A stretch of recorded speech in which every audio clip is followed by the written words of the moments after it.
In this episode of Locked On Capitals, your Washington Capitals defeated the Carolina Hurricanes 4-3 in the shootout. We talk about the trade rumors surrounding the Washington Capitals, and then we'll break down Washington versus Dallas next on Locked On Capitals. Locked On Capitals, your daily podcast on the Washington Capitals. Part of the Locked On Podcast Network, your team every day.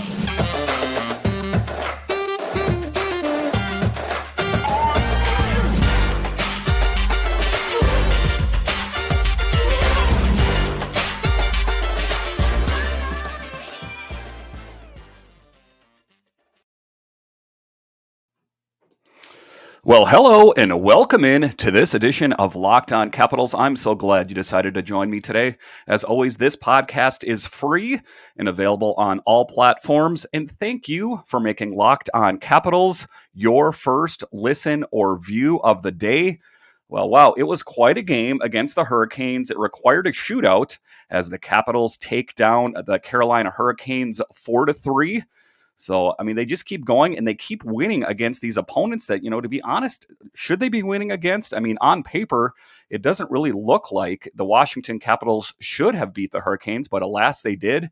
And they keep chipping away at that point total. And it remains to be seen. Maybe they will end up surpassing the Rangers here within this coming week. As it stands right now, the Capitals sit at 80 points and the Rangers at 83. So it is definitely in their view to do that. So we'll talk about that in this episode. Plus, we'll talk about the rumors surrounding the Washington Capitals. Who do you think they're going to pick up on the trade deadline? There's one name that is getting floated out there by some of the biggest NHL insiders. And then in the final segment here, we will break down the Dallas-Washington game. But first, this episode is brought to you by BetOnline.net. BetOnline has you covered this season with more props, odds, and lines than ever before. BetOnline, where the game starts. So, like I say, quite a game with the Washington Capitals versus the Hurricanes. And like I say, it was one of the games on paper that you looked at and you're like, well, are they going to win this? The Carolina Hurricanes, because a lot of offense power out there, but the Capitals were up for the challenge and they handled them quite handily, I've got to say. And it was a game that saw it was a physical game, to be fair. And it was physical from the onset. And it was a true goalie duel, I got to say. It was Raanta versus Samsonov. And, I know what you're thinking when the game started. You're thinking to yourself, Samsonov, what are we going to do? He's been inconsistent, as we've talked about all season. So I could understand the worry and concern over that. And then Raanta, who's kind of the number 2 for Carolina, played pretty lights out as well. Samsonov is 17-9-4 with a 2.96 GAA and a .901 save percentage with 3 shutouts this season. And then Raanta is 10-4-2 with a 2.29 goals against average, .917 save percentage and 2 shutouts. So it was just a good matchup just in that alone. 2 goalies that seemed to be kind of evenly matched. I know we talked about Samsonov has been a little inconsistent, but his play against the Hurricanes he played lights out, I got to say. And this is a Capitals team that has no regulation loss in March. Can you believe I'm saying that? It just seems like a couple weeks ago it was doom and gloom about the Washington Capitals, but they have definitely turned things around. And it was just, it was kind of awe-inspiring to watch the game and just to see how well they've been playing as of late. And then in the game, as we have heard, and I've talked about, the TJ Oshie, who sustained an injury in the previous game, was out. So enter Vecchione. It was his chance to shine with the Washington Capitals. And Vecchione had some real great goal-scoring opportunities. He didn't make good on any of them, but he played pretty well, I've got to say. And then later in the game, Shiri had that kind of great spinorama goal opportunity. And Sheary's another one of the guys. He's just playing so well as of late. Just a real pleasant surprise. And it just seems like everything is firing on all cylinders right now. And that's what we're looking for. And someone asked me about it. They're like, well, what's the change? A couple of weeks ago, you were talking about this team being sellers and, to kind of wrap it up and put it away for the Washington Capitals for the season. I think that if you could summarize two things that happened within the last couple of weeks that kind of changed the fortune of the Washington Capitals was enter Vitek Vanacek. He's been playing most all the games. Before that, it was Sam Sonoff or either Phoenix Copley before that or Zach Fucale. So Vitek Vanacek in net is the force. He's the steady hand that gives the Washington Capitals that confidence in front of him. And then another one is more recent, Anthony Mantha. So I think that if you could say anything, if I could, draw two things, correlation of why the Washington Capitals are doing as well as they are, it's the confidence of Vitek Vanacek and Anthony Mantha. Anthony Mantha had no leg. A lot of times players come back and they have that, there's a couple games or maybe a week before it takes them to get up to speed. Well, whatever Anthony Mantha did before he joined the team worked out well. He seems to be in great cardiovascular health. He doesn't seem winded out there. And he seems to have a good scoring touch out there. And that's evident by looking at the stats.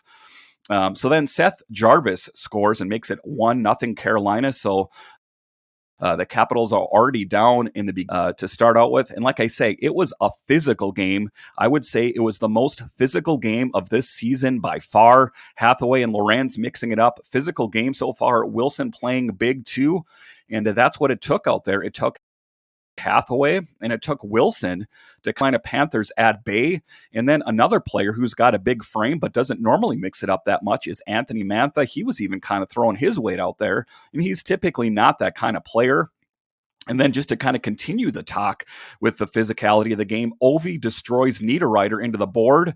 And then after that, Kuznetsov gets that awesome sharp angle goal and gets the equalizer. So it is 1-1 Caps Carolina. And if you haven't seen that goal, go ahead and look back. It should be on YouTube or NHL.com. It was a severe angle from the left side there, and he shot it. And Ranta kind of stuck his head up to hope that maybe he could even stop it with his head. But it was just an amazing goal by Kuznetsov and just a great play by him, and a real great surprise that Kuznetsov just keeps rolling along. Like I say, he had that one bad off season, but this season he is firing on all cylinders. Evgeny Kuznetsov's current 8-game point streak, 6 goals, 5 assists, 11 points, matches the longest of his career. Also 8 games in 18-19 and 17-18. So it was Kuznetsov. I mean, you can't say enough good things about him other than Ovechkin.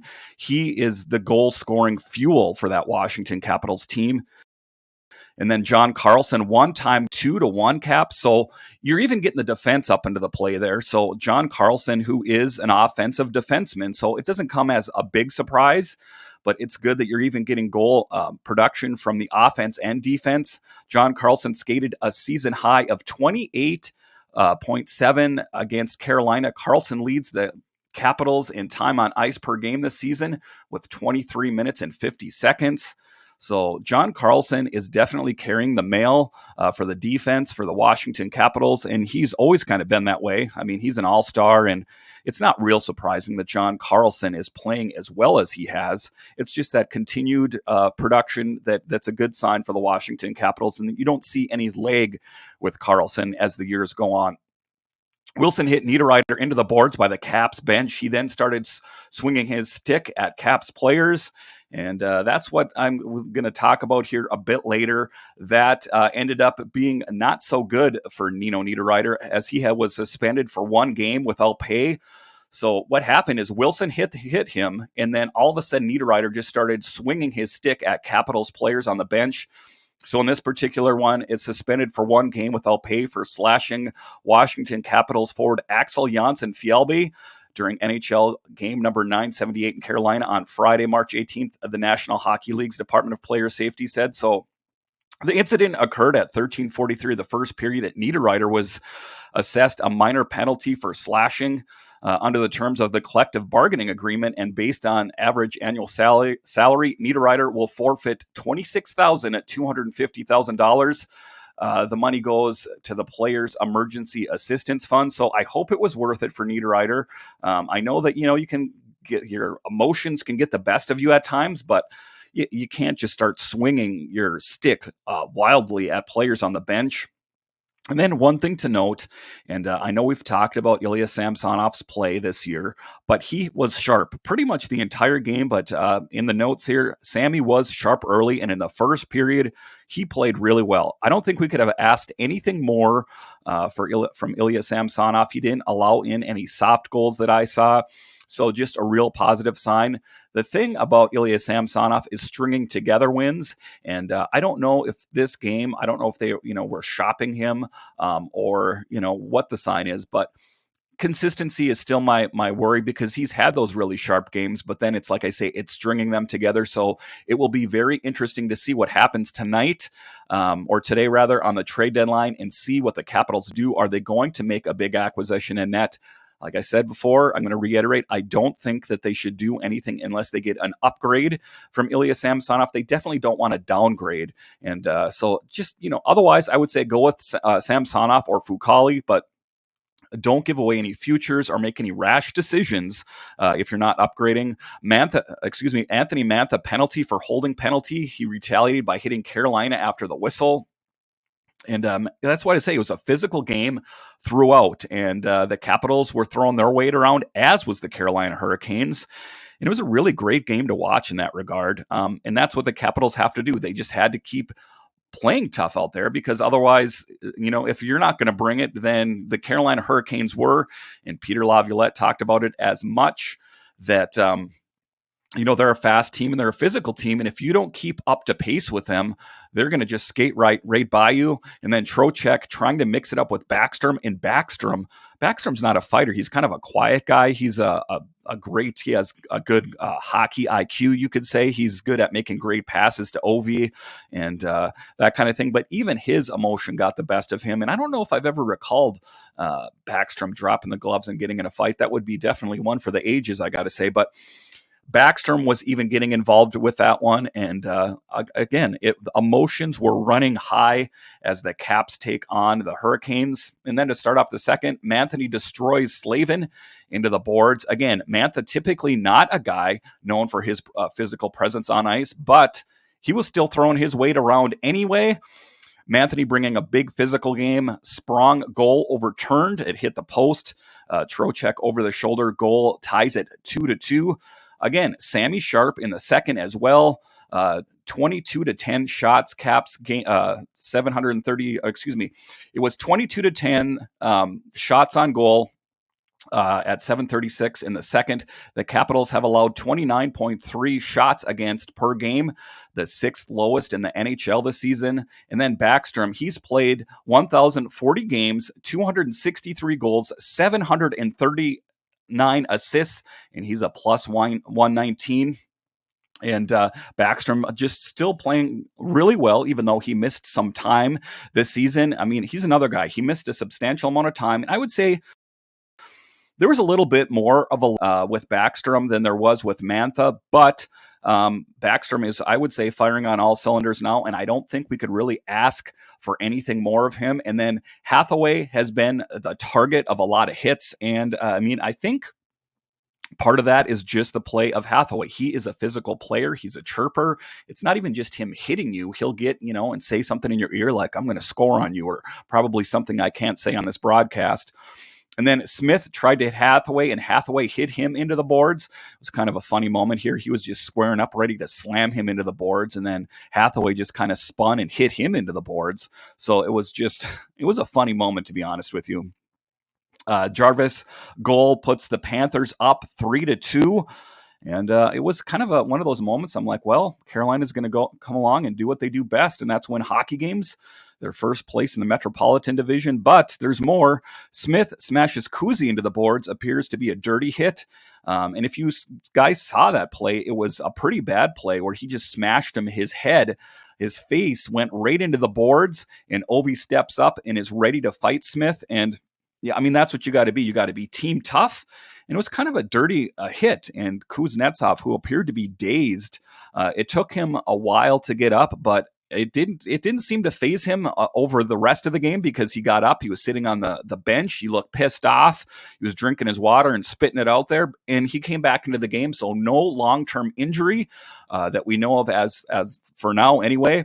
Smith has 5 hits for the night, starting the third, and he's the big physical presence for the Carolina Hurricanes. And I think that he was trying to step up and try to go after Wilson and Hathaway and everyone. And then Hathaway gets hit into the Caps bench after Hathaway shoulders a Carolina player. So that was kind of a common move for the night, where, if you're in front of the bench, I'm just going to knock you into the bench there of your opponent. And it was quite a game, just physical all around. Sprong getting some great shots on net, and Sprong, who was a healthy scratch for a good chunk of the season, because of all the injuries and the Lars Eller COVID protocol, Sprong, and in this particular game, Vecchione were in the game.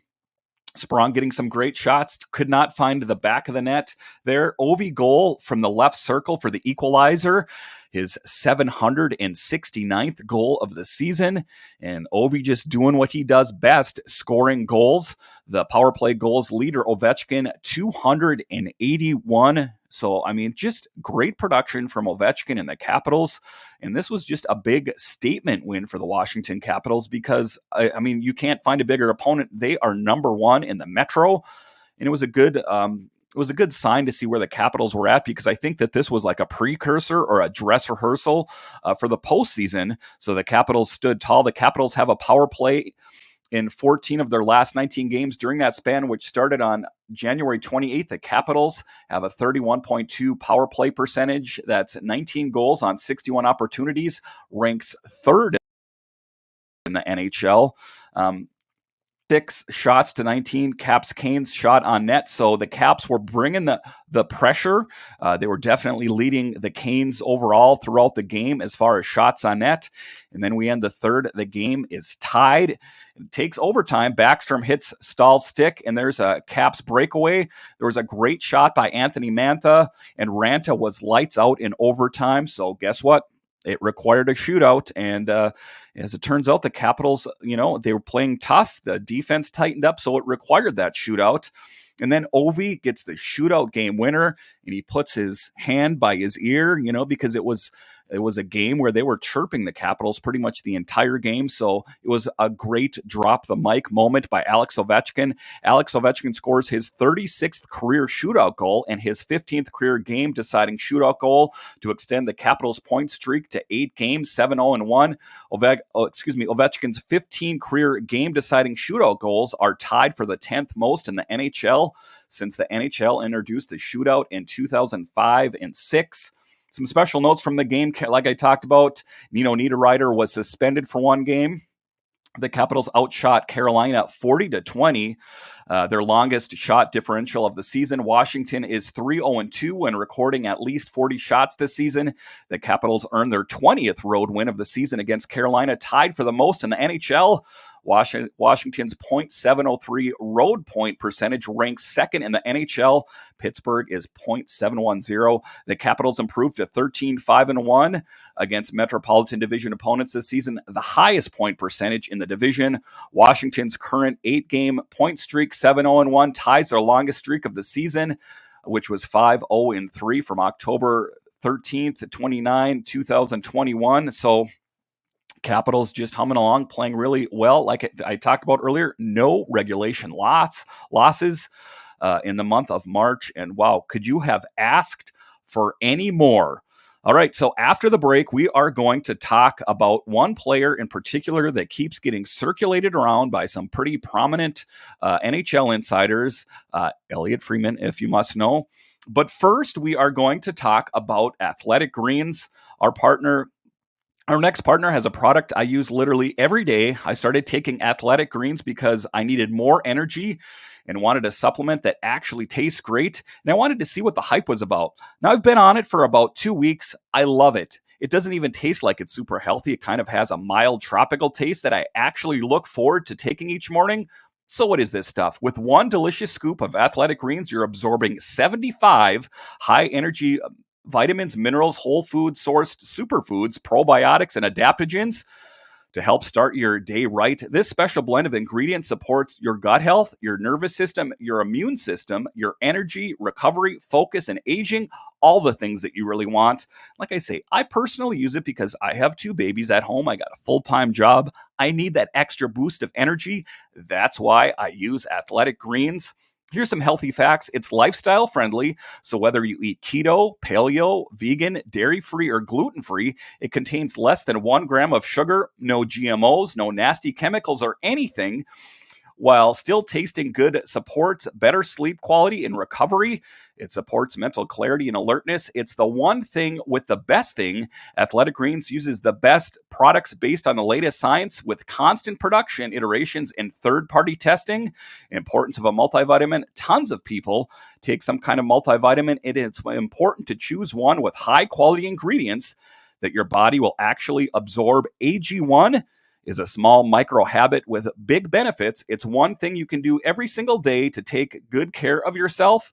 Your subscription comes with a year's supply of vitamin D, which is so important. I know we're going into spring here, but in the wintertime, it's easy to get kind of vitamin D depleted. That is why you need Athletic Greens. Price, it costs you less than $3 a day. You're investing in your health, and it's cheaper than your cold brew habit. It's cheaper than getting all the different supplements yourself. You're investing all in one nutritional insurance. So that's why you got to take Athletic Greens. It's the one thing to take. To make it easy, Athletic Greens is giving you a free 1-year supply of immune-supporting vitamin D and 5 free travel packs with your first purchase. All you have to do is visit athleticgreens.com/NHL Network.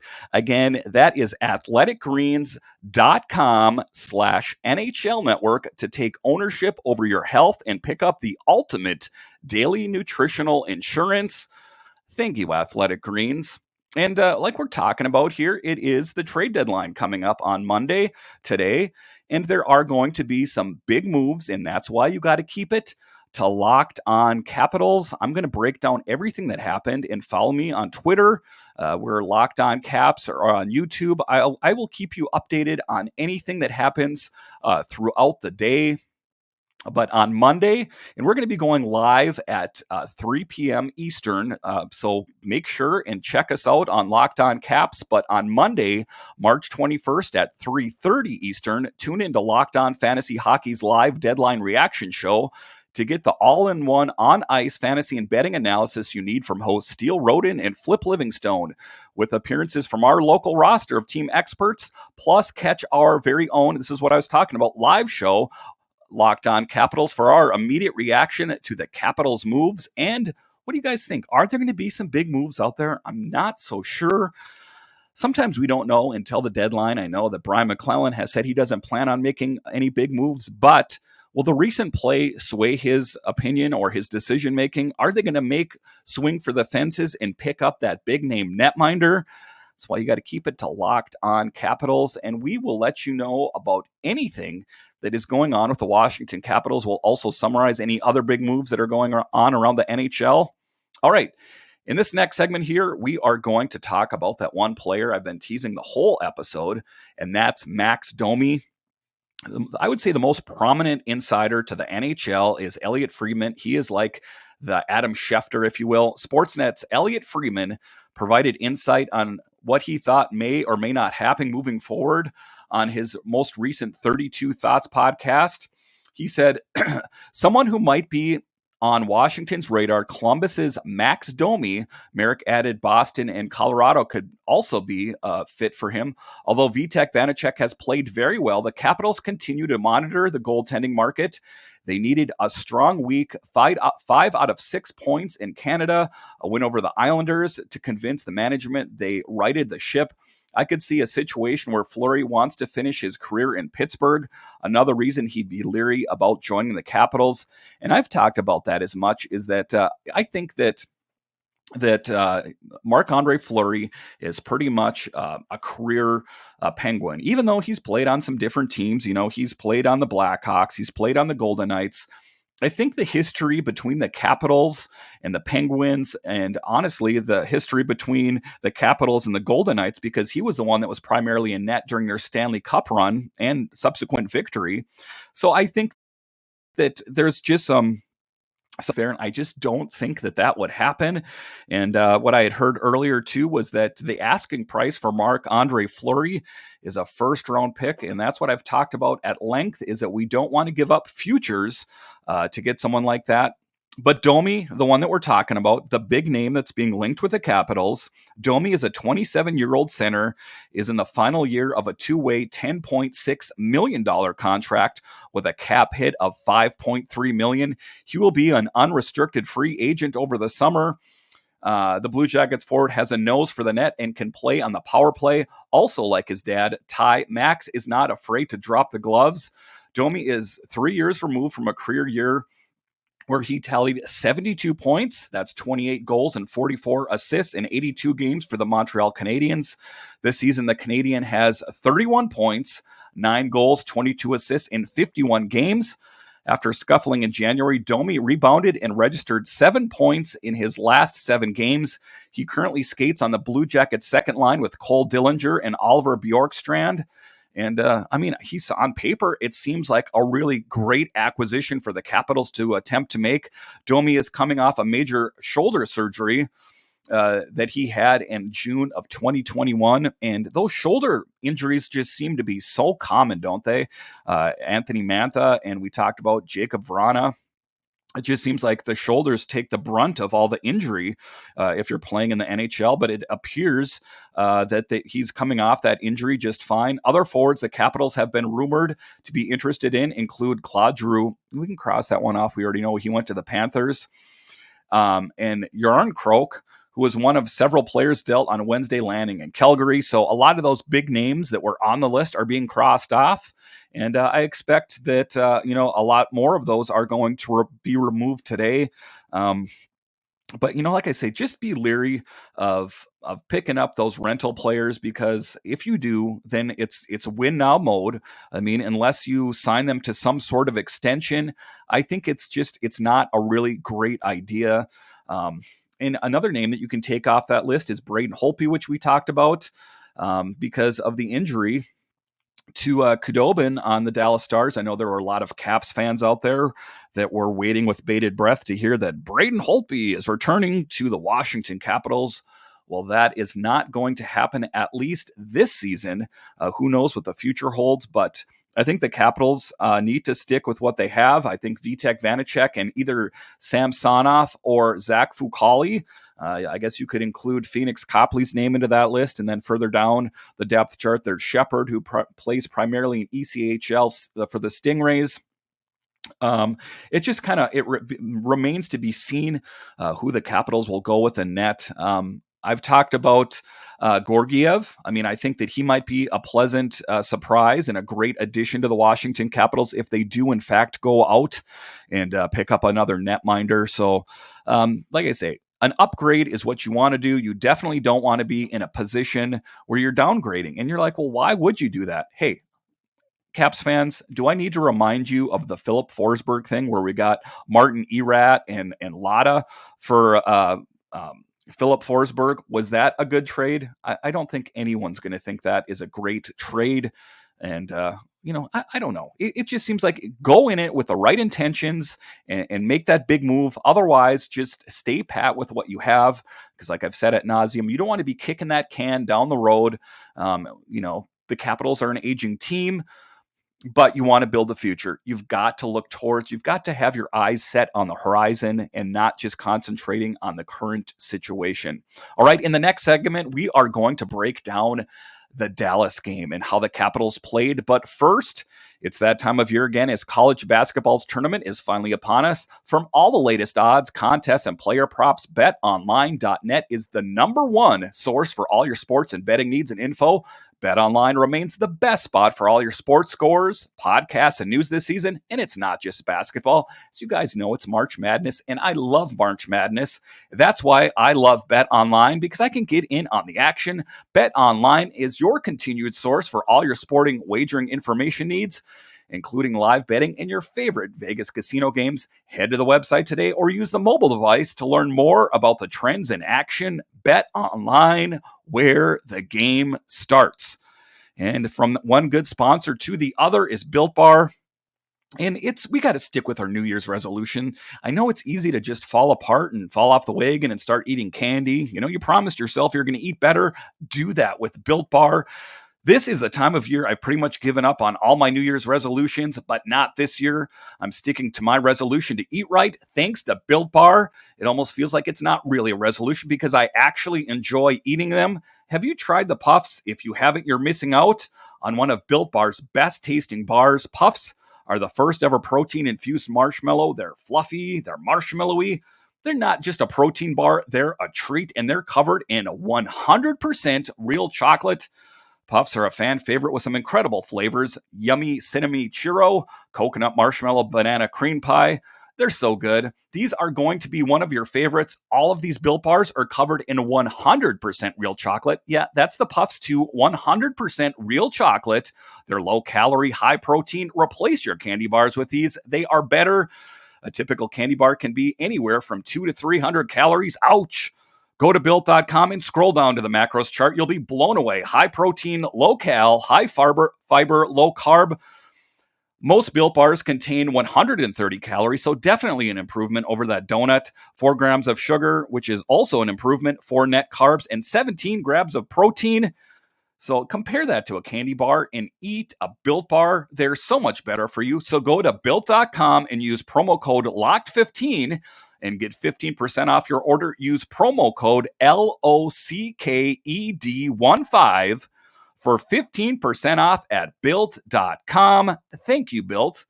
All right, in this next segment, we are going to talk about the game against Dallas. So the Capitals lose to Dallas tonight, 2-3, and this marks their first loss at home this month. And you know what they say, all good things must come to an end. And sorry, this podcast is going a little bit long, but I'm covering 2 games. And there's a lot to get to. We got the trade deadline coming up. So to start this game, the injury update, Caps TJ Oshie, Nick Dowd, and Trevor Van Riemsdyk did not play. Van Riemsdyk was placed on the IR and is eligible to be activated on March 26th. The Caps are 35, 18, and 10 in 8th in the East. So some good news was Wilson was back on the top line. I know they've kind of toyed with different lineups here and there. They've had Sheary on the top line, but I always like it a little bit better when Wilson's on the top line. It's that bigger body, it's that bigger frame to kind of serve as a deterrent away from Ovechkin and either Backstrom or Kuznetsov, who's ever on the top line with Ovechkin there. Not to say that Sheary hasn't done a good job, but Wilson, I think, is a better fit. Leeson was back in the game. And then the game, it was Ottinger versus Vanacek. And that Ottinger is the number 1 netminder in the Dallas organization, so you knew it was going to be a tough task, but it was versus the Capitals' number 1 netminder in the form of Vitek Vanacek. Ottinger is 20-10-1 with a 2.49 goals against and a .916 save percentage. He has 1 shutout on the season.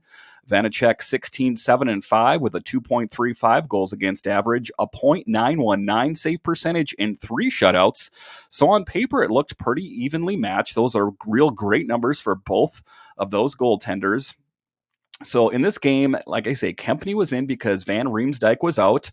And Kempny, he's kind of slowly working his way in there a little bit more, getting better and better. He's definitely not the Kempny that we remember from the Stanley Cup season, but he does have that big frame out there and serves as a deterrent. So in the first goal of the game, Radulov gets a goal right off the bat. It's 1-0 Stars. And I knew that the Stars would be a tough opponent against the Capitals. It's always a big battle between those two teams. And then there was a great chance by Sheary with a feed from Hathaway, denied by Ottinger. Ottinger started out the game in beast mode. Sheary just with a great shot. Hathaway shot the puck to him from the right corner. And then Sheary kind of slid and tried to slam the puck home, but Ottinger denied Sheary. So it was a tough one to watch. I'm like, yes, the Caps get on the board, but it wasn't meant to be. Schultz takes a shot off his legs, looks to be in a lot of pain, and he was just kind of down, and you could tell he was in a lot of pain. I hope that there is no lingering effects from Schultz. We don't need to be down any more defensive players. And then it was a special night all around, as there was a tribute video for Braden Holtby, definitely a fan favorite in DC and countrywide if you're a fan of the Washington Capitals. As you know, Braden Holtby holds a fond place in most Capitals fans' hearts, as he was the goaltender of record when they won the Stanley Cup in 2018. In the first, Ottinger, like I said, was sharp pretty much the entire game. He was playing very well. Klingberg denied by a great diving stop by Sheary. So that was a good driving play by Klingberg as he drove towards the net, and Sheary just dove face first in front of him and stopped the puck. 17:55, Dallas scores again, and the Stars are up by 2.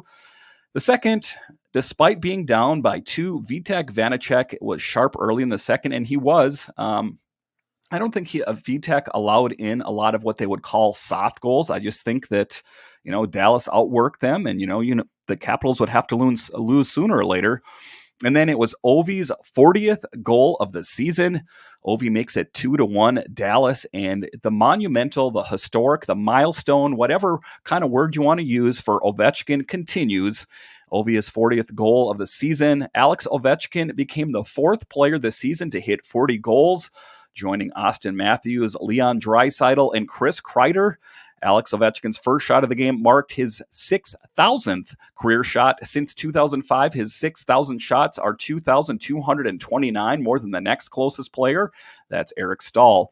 That marks Ovechkin's first career goal against Jake Ottinger, the 156th different goalie Ovechkin has scored on in his career. There have been 701 skaters in NHL history with 156 or fewer goals in their career. So, like I say, Alex Ovechkin's career is just moving along so well, and he's breaking milestones, it seems like, most every game. And like I say, this is going to be something you're going to talk to your kids about. You can say that I saw a lot of these milestones, and I saw Alex Ovechkin on ice. I just don't think that we necessarily appreciate that. Hint's second goal was a tic-tac-toe goal, and it makes it 3-1 Dallas. And it appeared that Faravari had some blown coverage there. And Faravari was, generally a pretty good defenseman, but on that one, it appears that he kind of just blown his coverage on him. And then Backstrom's goal was called off because of an offsides. That was another one. I was thinking to myself, come on, Backstrom goal. Oh, but nope, it was offsides. It was called back. So it was one of those games I kind of had a sinking feeling in my stomach that they weren't going to win anyway. But I think all in all, the Capitals played pretty well. I don't think that anyone got outworked for the most part. I just think that the Capitals kind of need to refocus and get ready for Tuesday, because that is the next game. You can't dwell too much on any failures. And as we know, today is the trade deadline, so who knows what's in store for the Washington Capitals? Are they going to make that big splash on trade deadline and pick up that big-name goaltender? Guess what? I got you covered. We will be going live, and I will let you know. Or just go follow me on Twitter or the Capitals, Locked On Capitals, and I will be live tweeting all day all the transactions for your Washington Capitals. So when you're at work, you don't got to be checking anything. Just go ahead and turn notifications on Twitter, and I will tweet out all the updates. Dmitry Orlov, a goal with an assist from Wilson, 3-2, Dallas. Orlov's 10th goal of the season. So the Capitals get back on the board again in the third. And Orlov, is a defenseman, but a great offensive defenseman. And then Robertson was robbed by a great stop by Vitek. And that's what I was talking about. I know the Capitals got a loss, but it wasn't necessarily Vitek Vanacek's fault. I just think it was, some poor plays. That's what's going to happen. I still think that Vitek Vanacek is playing lights out and is the number one netminder in Washington. This marks the, first home loss in March. So nothing to complain about. The Capitals are playing excellent hockey, and they just got to keep rolling on, and they're winning. And I think that they're just going to keep, chipping away at the standings, and who knows where they're going to end up at the end of the season. Next up, like I say, is St. Louis Tuesday night, and they're normally a pretty big opponent for the Capitals too. So like I say, the Capitals can't dwell on what happened tonight. They got to be ready for St. Louis on Tuesday night. And like I say, keep it locked on to Locked On Capitals on Twitter and on YouTube. I'll be going live at 3 p.m. Eastern. So just I will update you on any transactions that take place. Okay, so thank you for listening and or watching to Locked On Capitals. Now make your second listen Locked On Fantasy Hockey. Host Steele Roden and Flip Livingstone help you become the expert of your fantasy league. It's free and available wherever you get your podcasts. All right, thank you for joining me again for Locked On Capitals. I will be with you again later today, and I will break down everything that happened with your Washington Capitals. Thank you for listening.